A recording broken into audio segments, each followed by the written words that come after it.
a toda la comunidad caqueteña que nos acompaña en el día de hoy. Siempre venir a Caquetá es como volver a casa. Se siente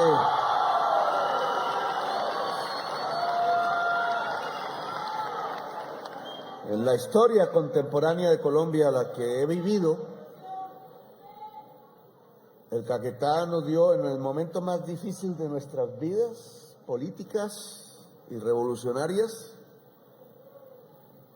el abrigo y la protección, incluso a costa de la vida de miles de campesinos que asesinaron en los años 80 al principio, precisamente por darnos ese cobijo, resguardarnos y no permitir que nos destruyeran y nos masacraran, y que pudiéramos tener la posibilidad, en medio de una lucha intensa, de una vida muy intensa, y de un momento de la historia de Colombia de definiciones, pudiéramos tener la oportunidad de ir construyendo poco a poco, casi que en medio de la sangre y de la persecución, una alternativa de poder para Colombia, que ahora a mí me toca hacer viable y realidad.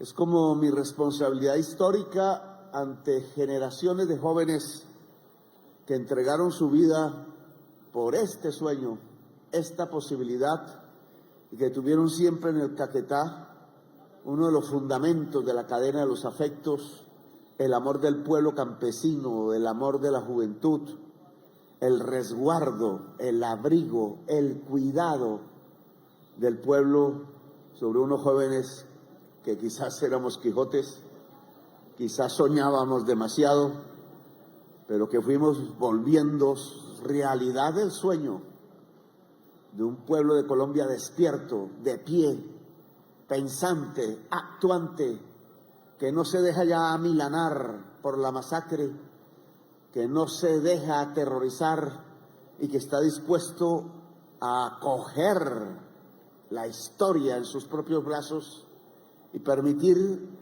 que se profundicen las transformaciones que este país necesita si queremos ser una sociedad grande, una nación grande, si queremos abrazarnos entre colombianos, ya no para matarnos como antaño, sino para vivir, abrazarnos para vivir. Decía en alguna oportunidad, las revoluciones hoy en el mundo ya no son lo mismo que en el siglo XX. Ya no se trata de ver cómo se reemplaza un Estado por otro para reemplazar un sistema económico completamente por otro, unas relaciones de poder por otras diferentes, las relaciones de los que dominaban por las relaciones del pueblo, de su sociedad, sino que cada vez más eso se confunde alrededor de una bandera más grande que ondea ya por todos los rincones de la tierra, que es la revolución por la vida. Concepto que me parece hay que poner de relieve en estos 3 meses que ha anunciado serán los definitorios, que miden no solamente la mitad de nuestro gobierno, como una bisagra, lo que hemos hecho hasta ahora, la necesidad de hacer mucho más en los otros 2 últimos años para abrir, y no lo quieren, claro que no lo quieren, el que el gobierno progresista pueda seguir gobernando a Colombia para la transformación de una sociedad que necesita más de 4 años y que no es la convocatoria de una reelección de una persona, como lo pensó un expresidente. Quizás sería fácil para nosotros, viendo las encuestas, que el actual presidente fuera candidato presidencial tal como lo fue Uribe, tal como lo fue Santos, pero que a mí se me impide. Una diferencia en la historia, ellos sí podían, para ellos sí, porque eran candidatos de la oligarquía, pero para un candidato del pueblo no. Y hemos aceptado el reto, porque no se trata de la reelección de una persona, sino de un proyecto, de la posibilidad de profundizar el ascenso del pueblo al poder como toda democracia real demanda. Hemos iniciado apenas un camino de transformaciones, hemos abierto la puerta.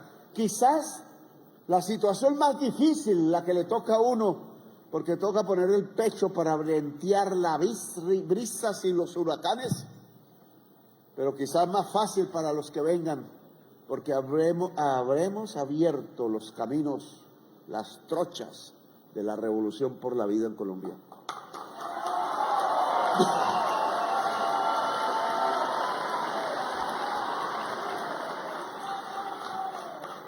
En las páginas de los periódicos de hoy y de ayer, periódico de ayer, la noticia más clave quizás es la decisión de las comisiones económicas del Congreso de sabotear el proyecto de presupuesto del Gobierno Nacional.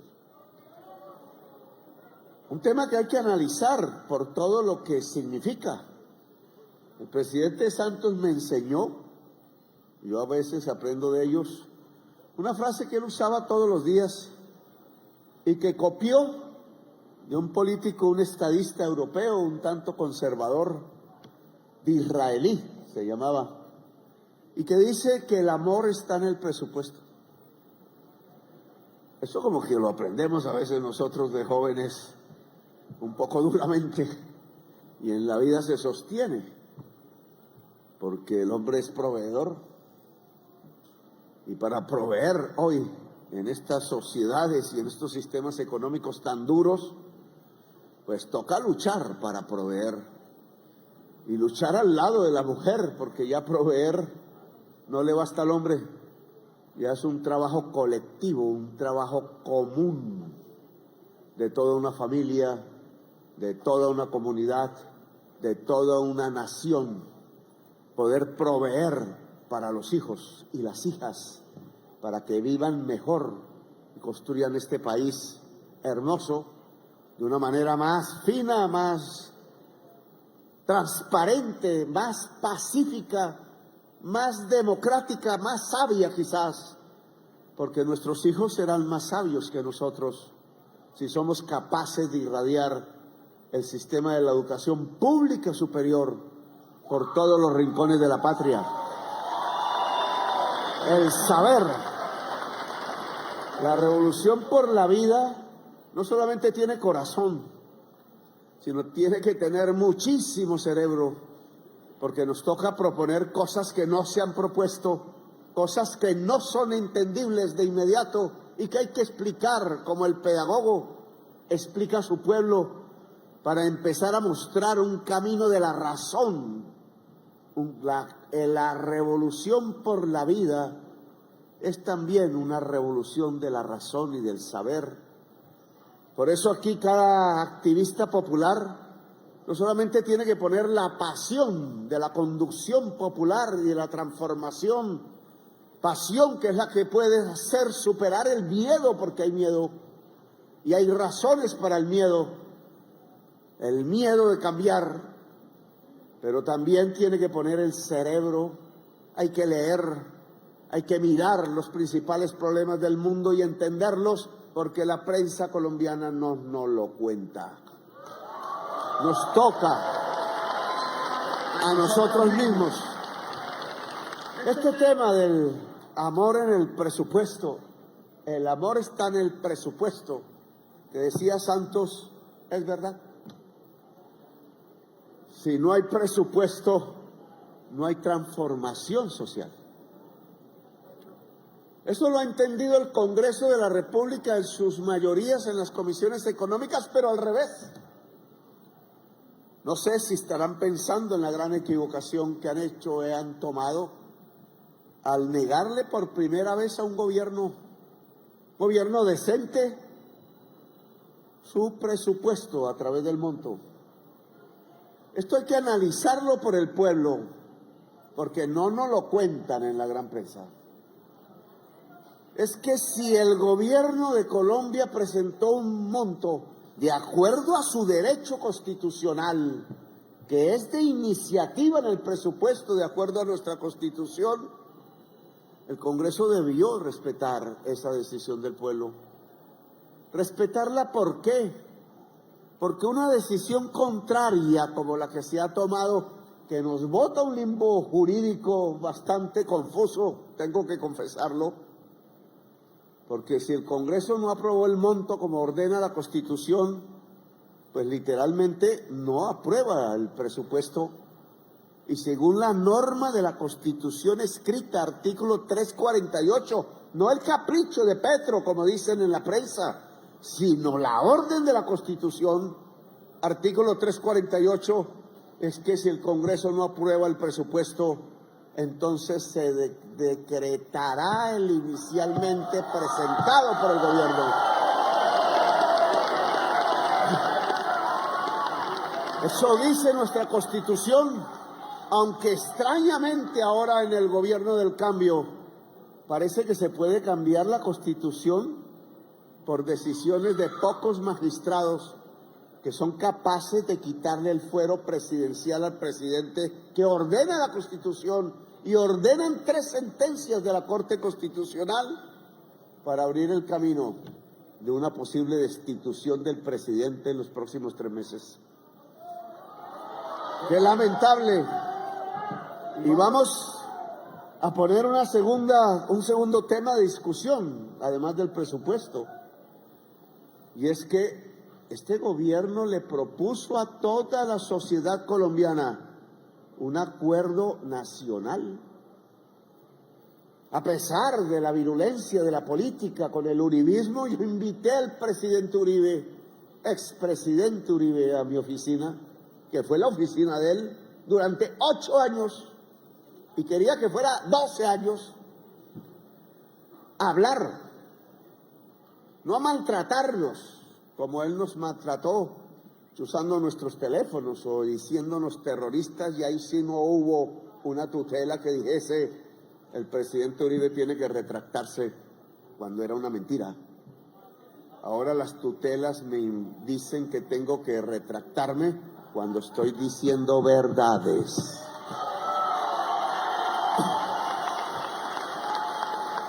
Y para mí es muy fácil decir objeción de conciencia, que es mi derecho constitucional, porque estoy convencido de que lo que dije es la verdad. Si me hubieran demostrado que no, si me hubieran demostrado que me equivoqué, racionalmente yo lo reconozco, como he reconocido muchas veces mis equivocaciones frente al pueblo. Pero esta vez no lo veo. Mañana me expresaré al respecto, no es esta la reunión para ello. Pero veamos entonces qué pasó con aquello de que el amor está en el presupuesto y por tanto el programa de gobierno del cambio se refleja en presupuestos, y lo que significa la decisión de las comisiones económicas del Congreso de la República hoy. Y un segundo punto, antes de entrar en materia sobre la Amazonía y la vida, que es el acuerdo nacional. ¿Por qué la respuesta que le dieron a la posibilidad de un gran diálogo nacional de todos los sectores diversos de la sociedad colombiana para encontrar los caminos de la reconciliación a partir de la transformación de la sociedad colombiana? Tema nuevo y no tan nuevo que hemos propuesto. Si no cambia el territorio en función del progreso de las ciudadanías que viven allí, bajo el mando de las ciudadanías diversas que viven allí, incluso en conflicto, con opiniones diferentes, si no cambia el territorio en favor del pueblo, en Colombia no va a haber paz.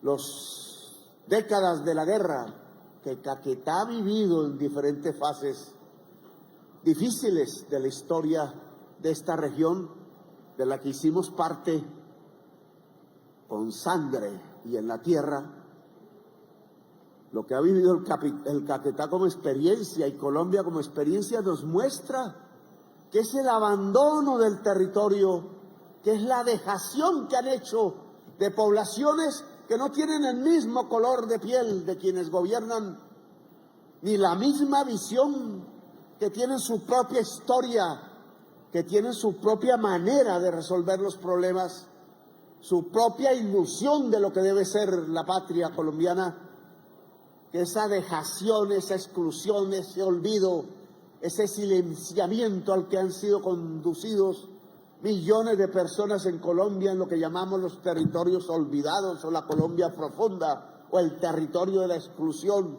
que no es más que una venganza de la oligarquía hacia quienes siempre se le han revelado y no se han dejado tratar de siervos ni de esclavos. Que ahí, en ese olvido, en esa dejación del deber de cuidar la humanidad cualquiera que sea, del deber de cuidar la colombianidad por encima de cualquier criterio político, de color, de los partidos, el gobernante debe cuidar a su ciudadanía como un padre a sus hijos, como una madre a sus hijos, porque es su deber constitucional, independiente que esa ciudadanía lo critique, no lo quiera, o una parte lo quiera y otro no. Para eso se vuelve alguien gobernante de acuerdo a la decisión del pueblo. No es para robarse los recursos del pueblo, como ha venido sucediendo, por billones de pesos. No es para matar sus juventudes, que es como coger a sus hijos, ponerlos allá en el paredón y ordenarle a la fuerza pública, fusílenlos. ¿Qué democracia hace eso? Matar a sus propios hijos, que son el futuro, la posibilidad de la existencia de la nación en las próximas generaciones, y aquí lo fusilan como si se tratara de carne de mercado, como si se tratase de cosas y objetos que se pueden tratar sin ver su condición humana, su importancia por el solo hecho de ser humano. Cualquier ser humano en Colombia y en la tierra, por ser humano, es importante. Cuenta. Por eso qué triste el país, que en lugar de darle la importancia a la juventud, de cuidarla, de protegerla, de abrirle los caminos del saber y del arte, entonces lo que hacen es cerrarle esos caminos, cerrarle la universidad, mandar los presupuestos para el cuartel y la guerra y conducirlos hacia el rebaño que va a ir al matadero, como sucedió con los 6.402 jóvenes asesinados por balas oficiales por orden del poder, porque el poder mafioso de Colombia no quiere a su juventud viva, sino la quiere muerta.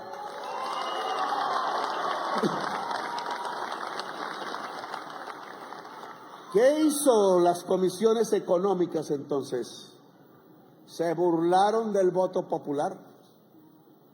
Porque lo que un gobernante debe exponer en el presupuesto que presenta para la discusión nacional y parlamentaria es el programa de gobierno. Es el financiamiento en medio de las dificultades que tiene un país como Colombia, sobreendeudado por el gobierno anterior, que de manera pérfida e irrespetuosa decidió elevar los cánones de la deuda de manera innecesaria para subsidiar las empresas de los más ricos de este país. Cuando se analiza esa política no puede uno mencionar sino la palabra asco. ¿Cómo es que endeuda a toda una nación por encima de las posibilidades reales de pago, solo para llevarse los recursos a subsidiarle la nómina a los más ricos del país, que a propósito son los mismos dueños de los medios de comunicación, que lo ocultan?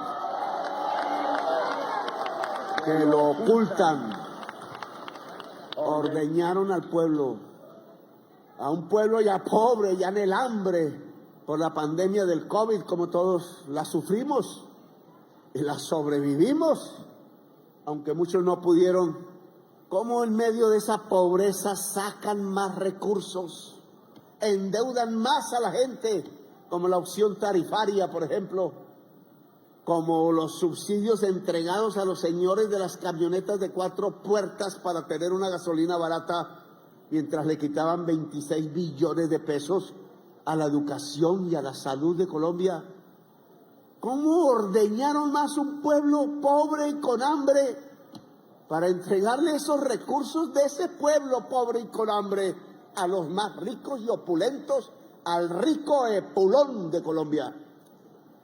Es una injusticia de tamaño enorme que no puede traer sino violencias, porque en la injusticia y en la desigualdad es que nace la violencia. Y si queremos paz, por tanto, lo que tenemos es construir justicias y equidades en la sociedad, que es lo que quiere este gobierno, y así se lo presentó al pueblo: disminuir la desigualdad y abrir las oportunidades de la gente en todos los territorios de Colombia, que la mujer pueda ser libre y emprendedora, que el campesino pueda ser dueño de la tierra, que el indígena pueda expresar su cultura y vivir con autonomía en su territorio, que las negritudes puedan alzar su voz como Bencos Biojó y decir: no, nosotros no tenemos mentalidad de esclavos, tenemos la mentalidad de los hombres y las mujeres libres, emancipadas, que la juventud pueda cantar sus cantos y irradiarlos y no ser silenciados por la cultura de RCN y Caracol, que no es cultura, que embrutece.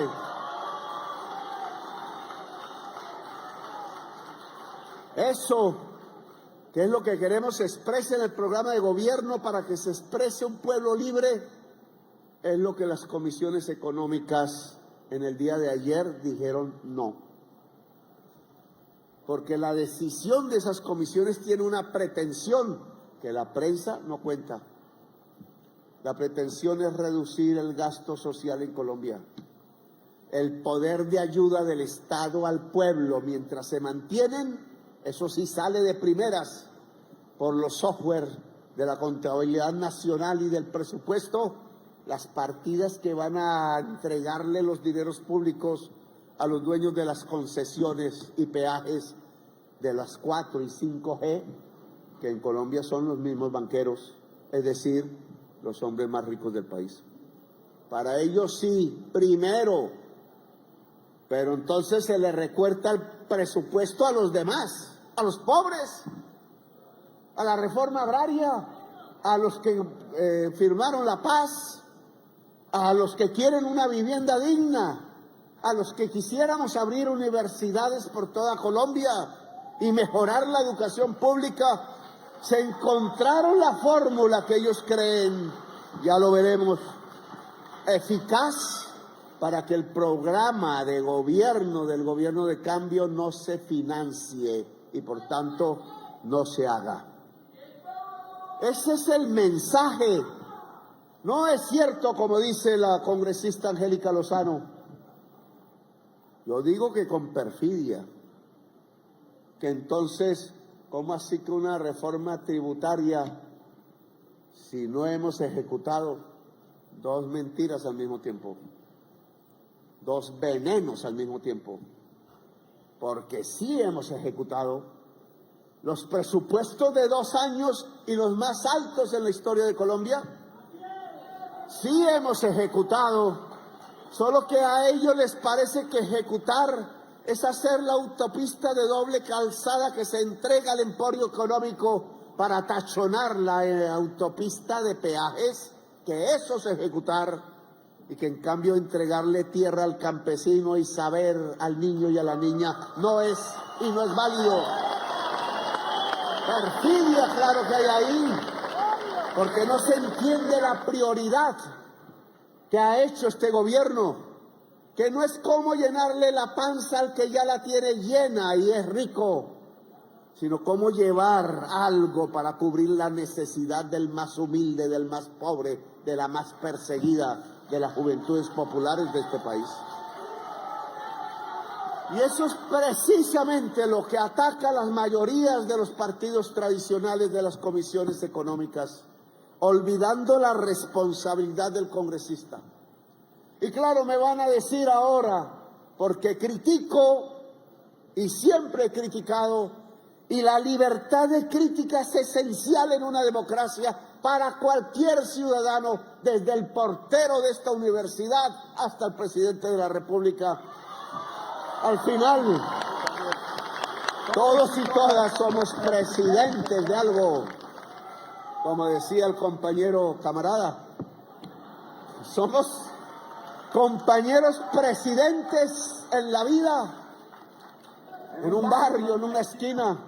Somos presidentes de nuestro pensamiento, porque el pensamiento libre es un pensamiento autónomo que no se deja moldear de otros, sino que es el que se construye alrededor de la experiencia de la lucha. Y entonces somos presidentes de nuestro pensamiento, somos presidentes de nuestra vida, cada uno, cada una, porque somos, como Bolívar quería, seres y espíritus libres en una patria americana hermosa como Colombia.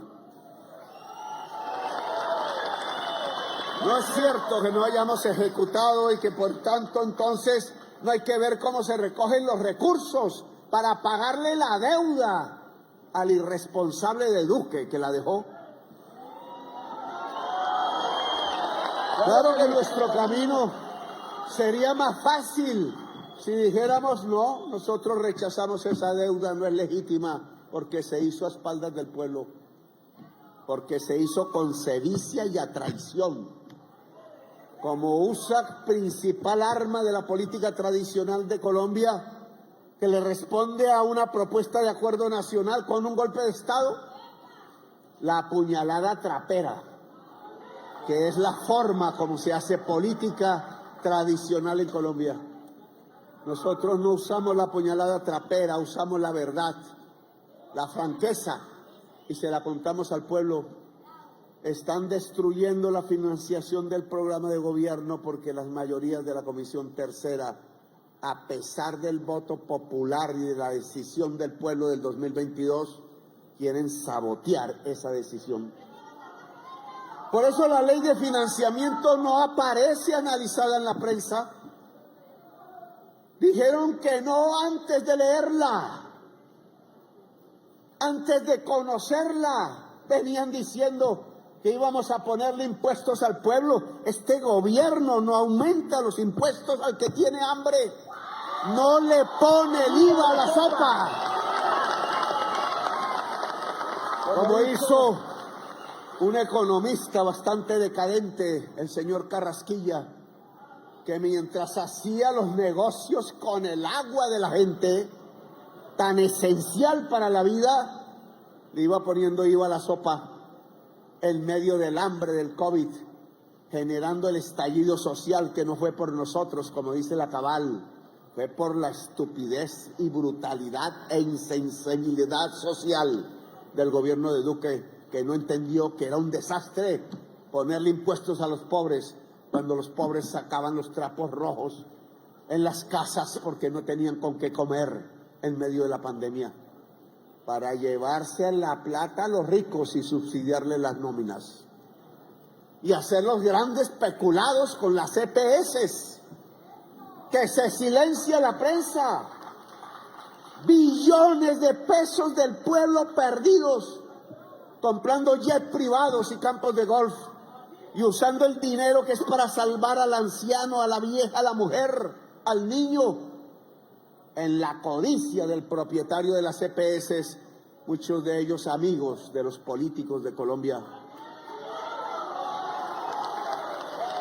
Mañana me quieren hacer retractarme de estas palabras que pronuncio hoy, pero las repetirá siempre y siempre. Los dineros de la salud en Colombia se los robaron para beneficiar ricos, para armar paramilitares que asesinaban al pueblo.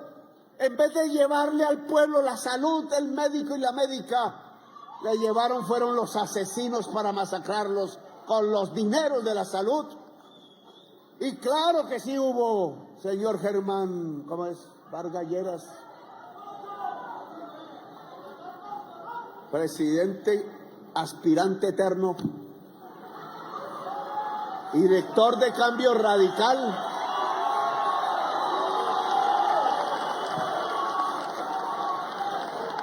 Con él he vivido cosas y incluso hasta nos hemos ayudado cuando los que son de la violencia quieren matarnos. Pero eso no significa que no diga la verdad.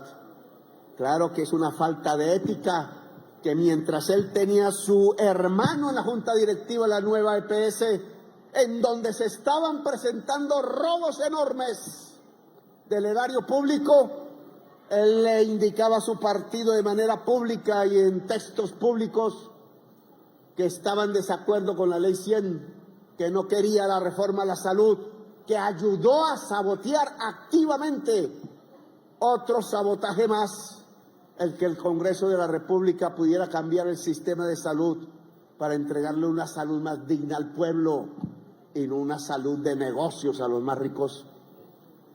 Esa es la verdad. ¿Cómo podía Vargas Lleras hablar de la salud cuando su propia familia era dirigente de las EPS, en donde se produjeron los desfalcos? Claro que yo sé que eligieron como candidato a procurador, un procurador fue el que me destituyó. Se han acostumbrado a pensar la Procuraduría no como una instancia de defensa de los derechos humanos de todo el pueblo, sino que lo han vuelto una policía política desde los tiempos de Ordóñez contra la gente que pensamos distinto y queremos cambiar a Colombia, como policías detrás de la política pública a ver si la sabotean. Congreso, Procuraduría, sectores del Poder Judicial, sectores dentro del gobierno mismo, dentro de la sociedad no se diga, intentando como sea que esto no cambie, que Colombia siga siendo el mismo mar de la desigualdad, de la injusticia y de la violencia.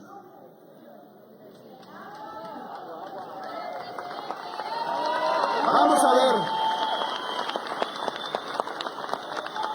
cómo se dirime el entuerto que se ha creado alrededor del presupuesto del año entrante. Cualquiera que sea el camino, y yo propongo que se decrete el presupuesto, eso dice la Constitución, artículo 348, si el Congreso no aprueba el presupuesto, se decretará el inicialmente presentado por el gobierno. Veremos. Pero lo que sí puedo asegurar es que si llegasen a recortar el gasto social en Colombia, los pobres no pagan la crisis. Se suspenden los pagos y los subsidios a los sectores más ricos del país.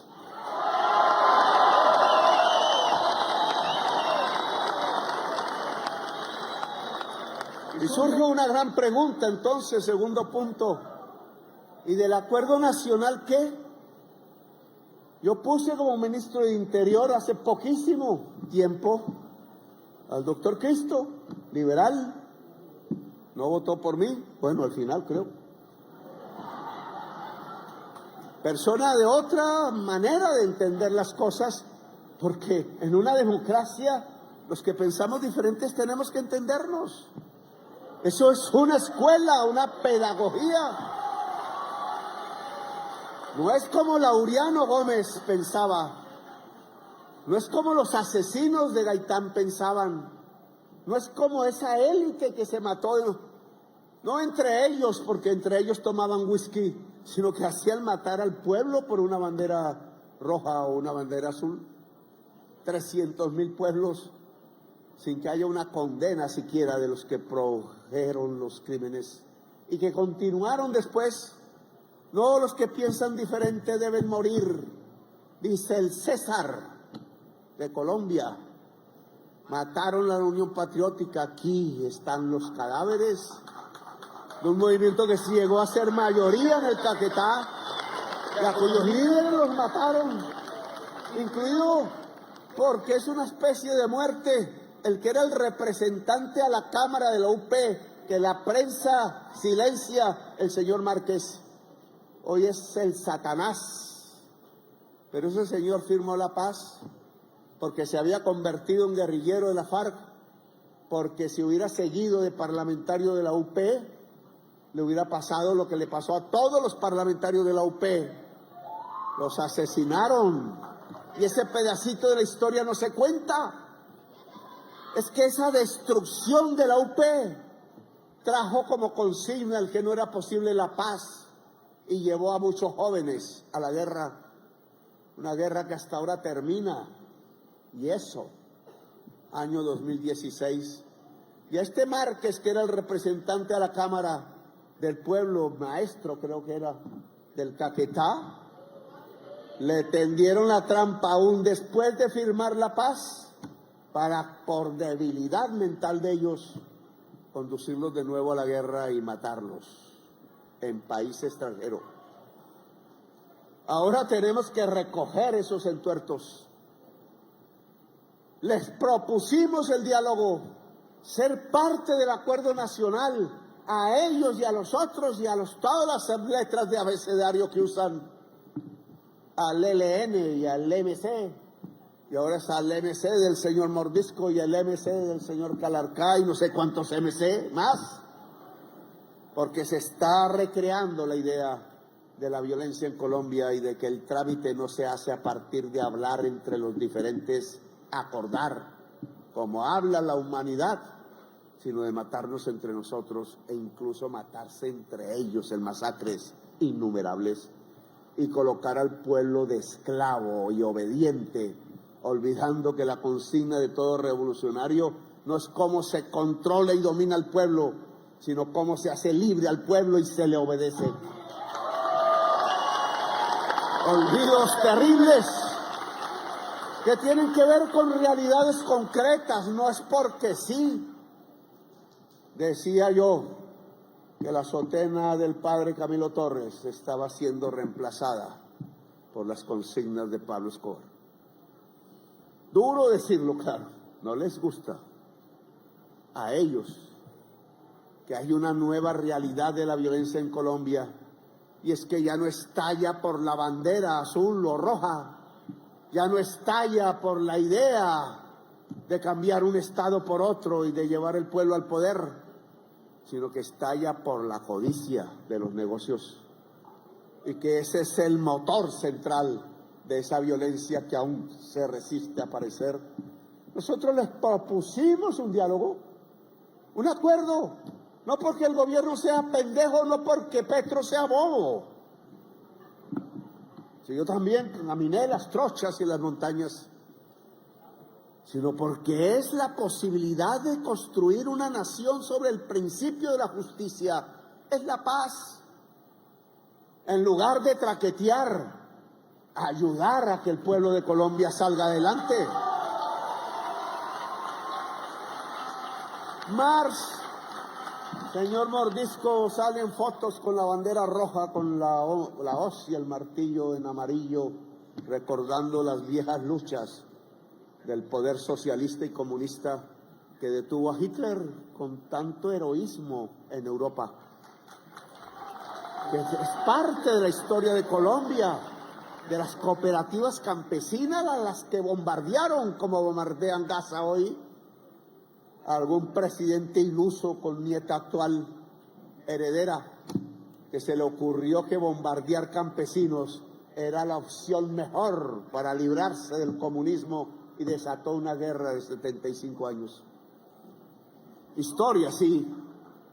Pero nosotros, después de esa historia y de nosotros mismos haber firmado la paz, de haber salido de las veredas del Caquetá y del Huila, de abrazarnos con los campesinos y dormir en sus casas y compartir su comida y sus luchas sin expoliarlos, sin matarlos, respetándolos como los verdaderos dueños del territorio y de la historia del país, y salir a firmar con un gobierno del entonces la paz. De ahí surgió la Constitución del 91. Derogamos la Constitución del 86. Ese es nuestro gran triunfo histórico hasta ese momento. Crear un camino democrático en donde la gente se hable y se entienda y no se mate entre sí. En donde el campesino pueda ser propietario de su tierra, que no es expropiar, es apropiar la tierra.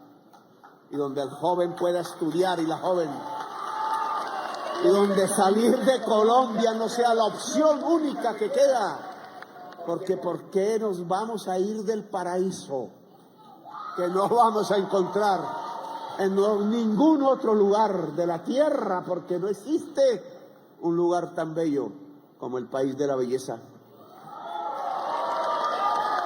¿Qué le respondieron al acuerdo? Yo les pregunto. Si tendimos nuestra mano, no solo a esos que dicen ser hoy guerrilleros, que yo temo que no son, pero también se la tendimos a quienes nos maltrataban, a quienes nos desaparecían, a quienes nos chuzaban, a quienes habían expoliado al pueblo y lo habían conducido a esa violencia misma. ¿Y qué respondieron si no fue la puñalada trapera? Nuestra política de diálogo fue respondida con una tramoya jurídica al estilo colombiano que empieza por acabar la Constitución en materia de derechos del presidente, el fuero constitucional, para permitir que sea juzgado por entidades administrativas, tal cual el alcalde de Bogotá, de la Bogotá humana, lo fue por un administrativo fascista, el señor Ordóñez. Descendientes de Ordóñez quedan en el Poder Judicial, porque eso se llama el cartel de la toga, que fue creado por Néstor Humberto Martínez y sí, señores del Consejo de Estado, por Cambio Radical, que no es ni cambio ni radical, el partido de las asociaciones para delinquir en Colombia, que tenía la Fiscalía General de la Nación, se la entregó Santos y el Congreso, y usaron la Fiscalía General, no sé si para envenenar personas que sabían demasiado de los negocios de Odebrecht, pero sí sé que para perseguir a quienes queríamos transformar a Colombia, a ellos, con el señor Gustavo Moreno, un abogado famoso, que no lo dice, no lo confiesa, querían ponerme preso porque el candidato competidor estaba esperando no vencer a Petro en las urnas, como debería ser, a partir de la fuerza de las ideas y la fuerza popular, sino que quería ponerle la trampa para llevarlo preso para que nunca pudiera ser candidato presidencial, y usaron la Fiscalía para ello. Y usaron la Fiscalía para hacer el cartel de la toga, sí señores, para acabar el trabajo enorme, que yo aplaudo, de magistrados conservadores y liberales, porque ninguno era de izquierda, de la Corte Suprema de Justicia, que con valentía adelantó los juicios sobre la parapolítica y llevó al 30% de los senadores a la cárcel. Trabajo gigante. Tendríamos, Laura por ahí debe estar, que ponerle la orden de Boyacá a cada uno de esos magistrados que supo limpiar la justicia de Colombia del crimen, del arrodillarse ante el dinero, a costa de su propia vida. Los interceptaron a todos, los persiguieron, porque era peligroso lo que estaban haciendo, ni más ni menos, desnudar el verdadero poder de Colombia, que no es el que dice la Constitución, sino el que es el que traman en los clubes sociales y en las noches, cuando los narcotraficantes financian y los corruptos las campañas presidenciales de sus candidatos que vuelven presidente. Una gobernanza mafiosa que ha depredado todas las esquinas del Estado colombiano y le ha quitado, ha expropiado el Estado de la gente común, del ciudadano común, un Estado que se voltea contra la gente del común, contra el ciudadano y la ciudadana de a pie, como decimos, y lo asesina. Un Estado asesino de los hijos de Colombia, un Estado asesino de la gente que cultiva los alimentos, un Estado asesino de la mujer, violador de la mujer, como sucedió en el estallido social, un Estado que destruye los derechos humanos y pierde, por tanto, su razón de ser, que fue lo que hizo que millones de colombianos libres, decididamente haciéndose hombres y mujeres libres, decidieran en el 2022 cambiar a Colombia. No lo quieren, no lo respetan. Mi ministro Cristo tiene la razón. Yo llegué al ministerio para hacer un acuerdo nacional. Tiene un texto escrito muy bonito para ello. Pero la respuesta que recibimos del Congreso en las comisiones terceras, la respuesta que recibimos de la prensa cuando manipula la verdad y oculta los hechos que demuestran que esta campaña nunca pasó los topes, porque ponen hechos que están por fuera de las fechas de inicio y de terminación de la campaña electoral, porque ponen facturas mal hechas que fueron denunciadas en su tiempo, modo y lugar por los mismos empresarios ante la DIAN, porque se habían equivocado, por ejemplo, sumar los gastos de la consulta, que es una fase diferente a los gastos de la primera vuelta, y entonces en silencio los suman y los magistrados, entre comillas, ponentes, dicen sobrepasamos los topes, cuando son fases diferentes. Perfidia, la puñalada trapera vuelta, un proceso que termina, según ellos, con que el presidente de Colombia elegido por el pueblo se vaya del poder.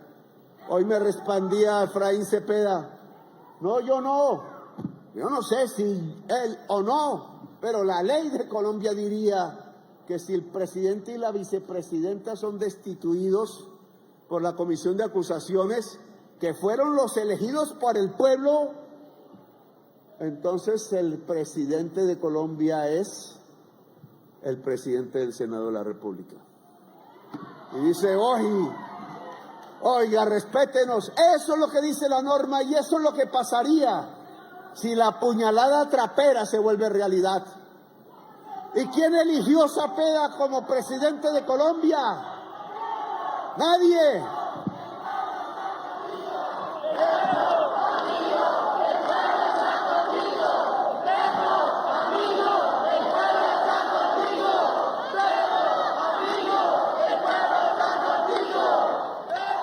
Entonces, esa es la respuesta a nuestra propuesta de acuerdo nacional.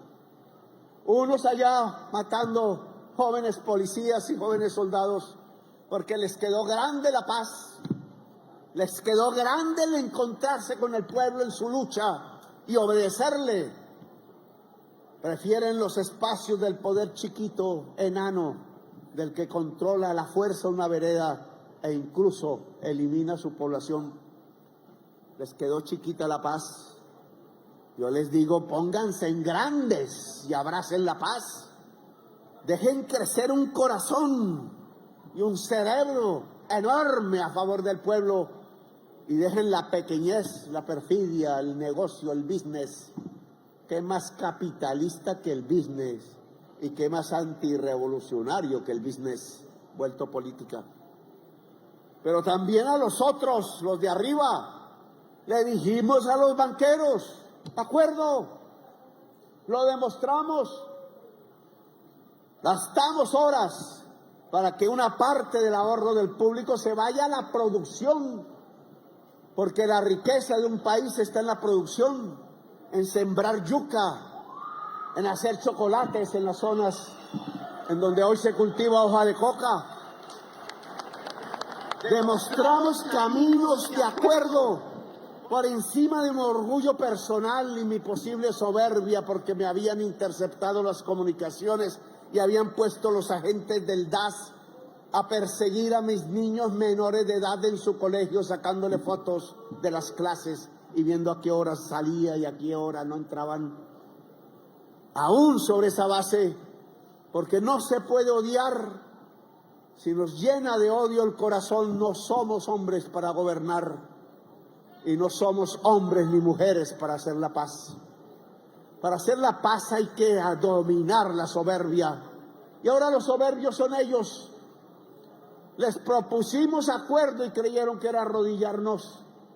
Acuerdos entre hombres y mujeres iguales. Acuerdo es respetando la decisión popular del 2022. Acuerdo es mirando caminos comunes que nos permitan transformar la historia de Colombia para tener un país más justo, más libre, más igualitario, no más desigual. ¿Cómo va a haber acuerdos si quieren que el trabajador siga siendo un esclavo? Que tiene que trabajar hasta el sábado y el domingo 10 horas. Y entonces ahí se ocultan que Colombia tiene la jornada laboral más larga de toda la OCDE. Decía un presidente, es que hay que trabajar. Trabajo lo que hacen los colombianos, no él. Trabajo más que cualquier trabajador de cualquier parte del mundo, tratando de llevar la provisión, el proveer a sus hijos. Hombres y mujeres trabajan más que en cualquier otra parte del mundo y los tratan como esclavos y los golpean y los tratan de humillar todo el tiempo, y más a las mujeres. Y entonces llega un presidente a decir, oiga, ¿por qué no se paga más por el sábado y el domingo? ¿Por qué no se busca el descanso del trabajador? ¿No ves que así aumenta la productividad e incluso la ganancia? ¿Por qué la mujer no puede ser tratada como igual? ¿Por qué no puede haber dignidad en la relación laboral que transformaron en contratos basuras para poder echar a los trabajadores cada 3 meses si se les da la gana? A la trabajadora cada 3 meses si no ofrece un servicio sexual que lo obligan a producir si quiere llevar la comida a sus hijos. A esa condición de degradación han llevado a nuestro pueblo solo por codicia. Y entonces dicen, es comunista el presidente que quiere simplemente que se pague un mejor salario. Y entonces sabotean la reforma laboral. Las mismas de la perfidia que usando el voto de los trabajadores se hicieron elegir y que una vez vueltas congresistas y vueltos congresistas traicionan el voto popular, le dan la puñalada trapera e hunden las reformas que ese mismo pueblo que votó por ellos y ellas necesitan. Acuerdo nacional proponemos aún hoy a quienes en las montañas aún disparan y a quienes desde los bancos aún se llenan sus bolsillos de dinero. Sí, acuerdo nacional para una Colombia mejor, pero no somos bobos. Si la respuesta a su acuerdo nacional es un golpe de Estado, la respuesta es una revolución en Colombia.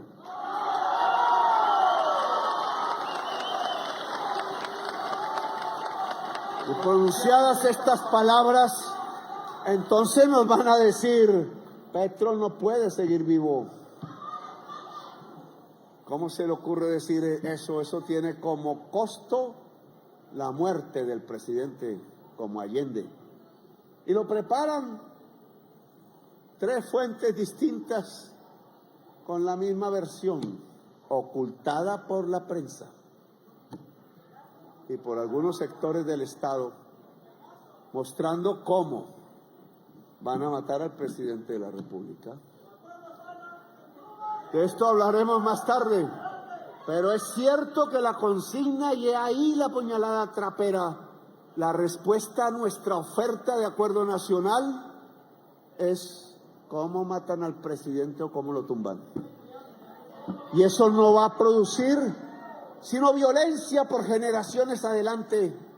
Yo llamaría a Uribe y a Santos y a César Gaviria, que con soberbia dice, yo no entro al palacio a hablar con ese guache, que no es de mi círculo, no soy de ellos y me enorgullece no ser de ellos.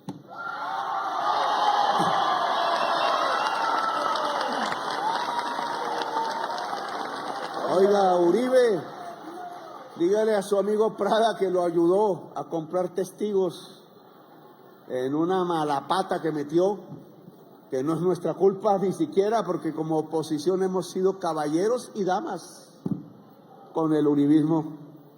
Jamás usamos la mentira, jamás usamos la tramoya, jamás usamos la puñalada trapera. Cuando les mostramos sus relaciones con el paramilitarismo, lo hicimos con pruebas ciertas que la justicia después demostró. ¿Cuál mentira dijimos cuando afirmamos que en el gobierno había una alianza entre el narcotráfico paramilitar y la política local tradicional para controlar el pueblo y mantenerlos en el poder hasta por heredad y herencia, porque creen que sus propios hijos los tienen que suceder? Los mismos apellidos en una historia democrática que niega la democracia, porque la democracia es del pueblo, es plebeya, es de apellidos, de a pie, es de gente trabajadora que no llega a los gobiernos a ver cómo se enriquecen y se vuelven los más ricos de Colombia, sino que llegan a los gobiernos a servir al pueblo y a ponerse a sus órdenes. Así después venga la pobreza, como a mí me sucedió. No, yo propongo un acuerdo nacional y no es un golpe de Estado, ya lo saben. Si el camino es el acuerdo nacional, hablamos con franqueza, acordamos, no de espaldas al pueblo, sino con el pueblo. Pero si su camino es el golpe de Estado, nuestro deber es defender la democracia hasta el último segundo de la vida. Y me ha alargado, decía Susana, es que el problema de que venga el presidente es que la discusión se va hacia los problemas del mundo y hacia los problemas de Colombia y abandona el por qué vinimos. Vinimos por la vida, una apuesta difícil. No somos los que la creamos, mucha gente la ha hablado aquí mismo, entre los líderes sociales del Caquetá y de la Amazonía. Pero yo quiero que se entienda este deseo, este proyecto del gobierno nacional de frente. Creímos en el pasado que la Amazonía, la selva, era para cortarla. Hay un monumento a un señor, al hacha, que tumba un árbol, no me acuerdo si en Armenia, en algún lugar de la zona cafetera. ¿Ah? Aquí también hay uno. Pero entonces, viendo esos monumentos a la depredación, en su historia tuvieron su razón de ser, campesinos que eran sacados por la violencia, en el Huila, en el Tolima, en la zona cafetera, en el Cauca, Bogotá, en Antioquia por montones, y entonces no tenían otra salida. Y pérfidamente la oligarquía sí se los indicaba, que no era luchar por la tierra fértil cerca de las ciudades, sino que era irse a tumbar la selva a costa de enfermedades y sacrificios para ir construyendo regiones nuevas sobre la muerte de la selva. No entendíamos en aquel entonces. Yo tuve tíos que se vinieron aquí, tíos maternos, a tener una chacra, pensando ilusoriamente que se iban a volver ricos. Se murieron en el empeño. Sus hijos no siguieron eso. Pero esa es la historia que está aquí.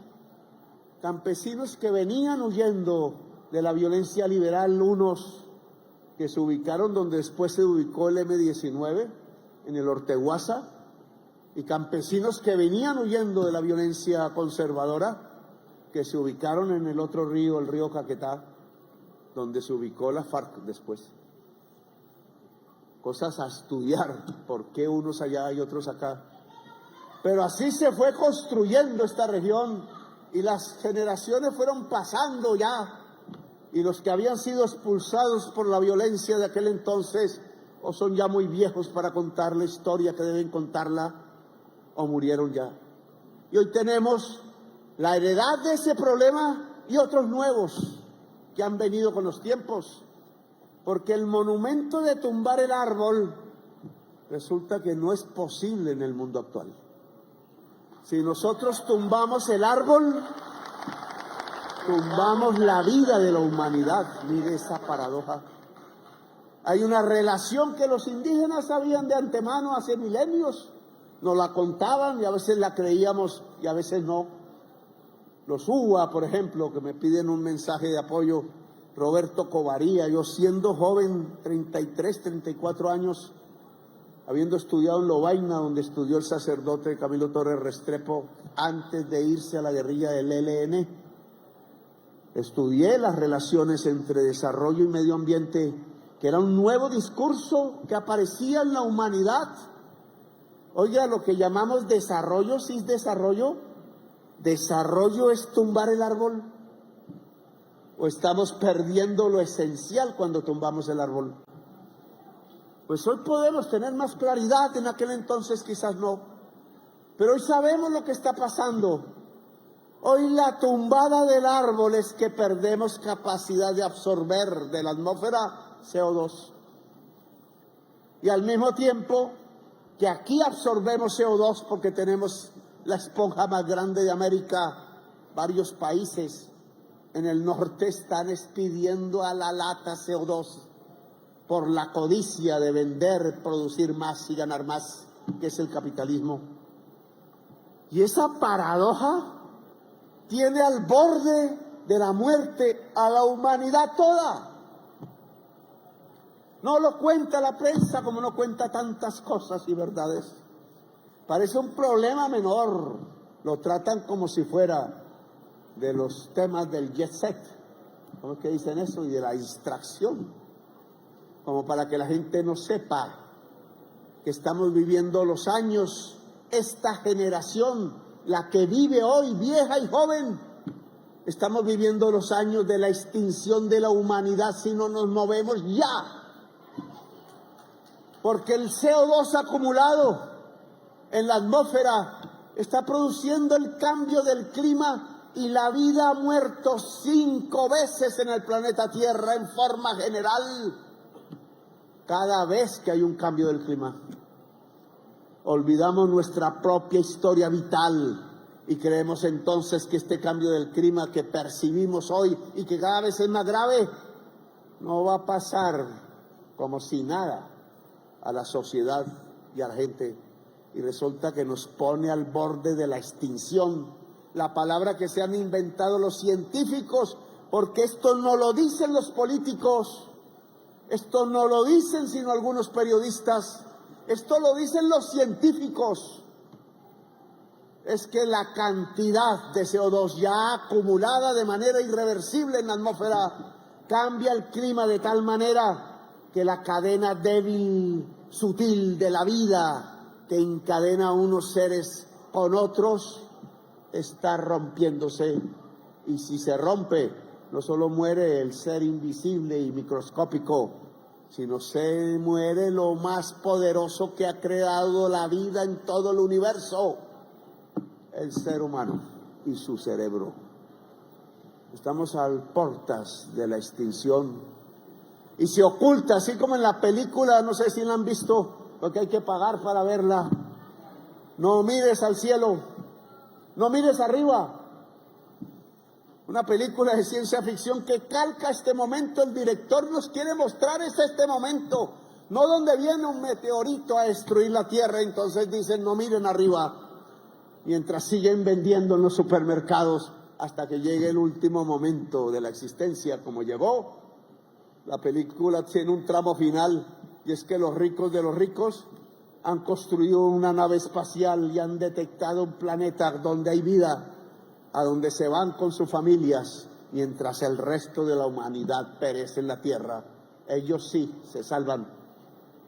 Y eso están haciendo con sus propias empresas de navegación espacial, la ilusión de que si la Tierra entra en colapso vital, ellos se salvarán porque son ricos y poderosos. Y la película termina con que salen efectivamente, abren las puertas y todos lindos y desnudos y lindas van a vivir su nuevo planeta, y hay unos reptiles ahí que se los comen a todos vivos. Y se acabó la humanidad según la película. La película muestra una metáfora que es lo que está sucediendo hoy. Claro que el capital, al llenar de ganancias los mercados, llenó de CO2 porque usa el petróleo y el carbón y el gas como energía, llenó de CO2 la atmósfera, y el CO2 concentra el calor del sol y cambia el clima, y al cambiar el clima radicalmente y cada vez de manera peor, pone toda la cadena de la vida en extinción. Marx hubiera dicho capital, ¿cómo era que decía él? Ya se me olvidó. Socialismo o barbarie, dijo. Socialismo o barbarie. Él no hablaba del socialismo, él quería analizar el capitalismo y descubrió las leyes que llevan a la crisis climática sin que él lo hubiera notado, percibido. Pero sí escribió una frase: el capital destruye sus fuentes vitales de riqueza, el ser humano y la naturaleza, y hoy lo estamos viviendo en carne propia. Están destruyendo la naturaleza y el ser humano. Es una fuerza depredadora contra el árbol y al mismo tiempo es una fuerza depredadora contra el ser humano viviente. Matan el árbol y matan al ser humano. Y entonces aquí en el Caquetá, donde estamos, en esta Amazonía vigorosa, potente, allá en Belén de Pará, es que uno se da cuenta de la fuerza de la tierra y de la vida.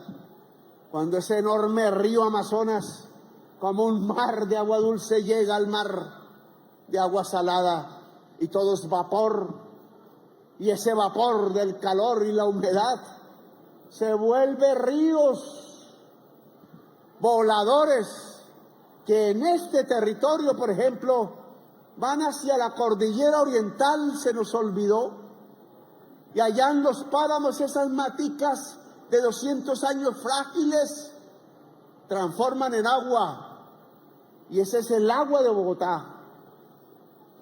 Y miren hoy lo que pasa en Bogotá.